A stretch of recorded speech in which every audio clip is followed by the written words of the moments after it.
मैं भारत को भारतीयता की मान्यता के आधार पर फिर से खड़ा करना चाहता हूं, उस काम में लगा हूं। फिर मैंने एक और एक्सपेरिमेंट किया। मेरे पास कुछ छोटे बच्चे हैं जिनको चश्मे हैं आंखों पर। अब उनके माँ बाप बहुत परेशान है कि ये चश्मा कैसे उतरे। मोटे मोटे चश्मे हैं छोटे बच्चों। तो मैंने उनको भी सिखा दिया, देखो सवेरे सवेरे सोकर उठो और मुंह का थूक आंख में लगाओ काजल की तरह से।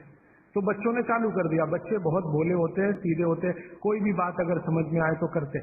अब आपको हैरानी होगी कि चश्मे उतर गए, सिर्फ ये लार लगा। आप भी करके देख लीजिए जिनको भी चश्मे। बस अंतर इतना है कि बच्चों को जल्दी उतरे, आपको थोड़ा देर में उतरेंगे लेकिन उतर जाएंगे। उम्र ज्यादा बढ़ेगी तो थोड़ा दिन करना पड़ेगा, कम उम्र में बहुत जल्दी उतर जाए। आंखों की रोशनी बढ़ानी है तो मुंह की लार सुबह सुबह की आंखों में लगाइए काजल की तरह से। और एक बताता हूं, एक बीमारी आती है जिसको हम कहते हैं कंजक्टिवाइटिस, आंखों की बीमारी है। अक्सर उसमें आंखें लाल हो जाती हैं, आंखों में बहुत जलन होती है, जैसे खून उतर आया हो आंखों में, वो कंडीशन हो जाती है। कोई भी आयुर्वेद की दवा आप खाएंगे 3 से 4 दिन में ही बीमारी ठीक होती है। लेकिन अब की बार अगर ये बीमारी आए तो आप ये करना, सुबह सुबह उठते ही मुंह की लार लगाना। 24 घंटे के बाद आपको पता ही नहीं चलेगा बीमारी कहां गई।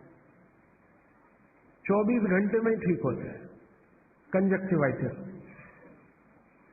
अगर बच्चों में बचपन से आंखों के ऐसे कोई रोग हैं, जैसे मेरे पास एक छोटा बच्चा है 8 साल का है, उसका मैं ट्रीटमेंट कर रहा हूं, उसकी आंखें टेढ़ी हैं, वो देखता कहीं है और दिखता कहीं है, उसको ऐसा है। अब उसके माता पिता गरीब हैं और वो ऑपरेशन का खर्चा नहीं उठा सकते। उस बच्चे पर मैं यही एक्सपेरिमेंट कर रहा हूं। लगभग मुझे 4 साढ़े 4 महीना हो गया है और उसका टेढ़ापन, जिसको हम लोग हिंदी में कहते हैं भेंगापन, उसका भेंगापन लगातार कम हो रहा है और आंखों की पुतलियां बिल्कुल बीच में सेट हो रही। तब मुझे थोड़ी जिज्ञासा हुई और मैंने एक बहुत बड़े वैज्ञानिक को पूछा दिल्ली में कि ये लार में क्या है एक्चुअली, इसका एक्टिव इंग्रेडिएंट क्या है। तो उन्होंने कहा भैया जितने एक्टिव इंग्रेडिएंट मिट्टी में है वो सब लार में है। तो मैंने आपको बताया मिट्टी में 18 एक्टिव इंग्रेडिएंट्स हैं, लार में वो सब के सब हैं। इसलिए लार शरीर के लिए बहुत ही कीमती है, बेशकीमती है। इसको कभी नष्ट नहीं करना।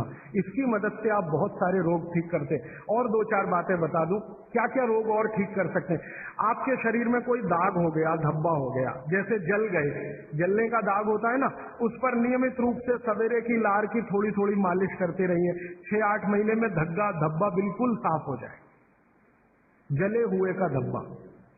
शरीर में और कोई ऐसा अंग में सफेद दाग दिख रहा है या काला दाग हो गया या फलाना हो गया या ढिमाका हो गया, एक्जिमा हो गया, मान लो खराब बीमारी की बात करूं, एक्जिमा हो गया, एक्जिमा पे रोज सुबह की लार लगाइए, मालिश करते रहिए, 6-8 महीने के बाद देखिएगा साफ। और एक्जिमा से भी ज्यादा खराब बीमारी है सोराइसिस, वो भी ठीक होती है इसी लार। बस इतना है कि साल भर करना पड़े। मुफ्त का इलाज है, फोकट का इलाज। भागवत जी ने जितने भी इलाज बताए हैं सब फोकट के और मुफ्त के, बाहर जाने की जरूरत ही नहीं है। तो आप स्किन डिसीज में इसका एक्सपेरिमेंट करिए, आंखों की बीमारियों में इसका एक्सपेरिमेंट करिए, घाव हो जाए कहीं शरीर में उस पर एक्सपेरिमेंट करिए, थोड़े फिंसियों पर इसका एक्सपेरिमेंट करिए। मैंने ये चारों एक्सपेरिमेंट किए, बहुत अच्छे रिजल्ट हैं। आप भी करिए, रिजल्ट आपको भी मिलेंगे। बस इतना ही है कि आप दूसरों को भी बताते जाइए। तो आपने अपना दुख तो कम कर लिया, आप दूसरों का भी कम कराइए ना, तभी मोक्ष जाएंगे।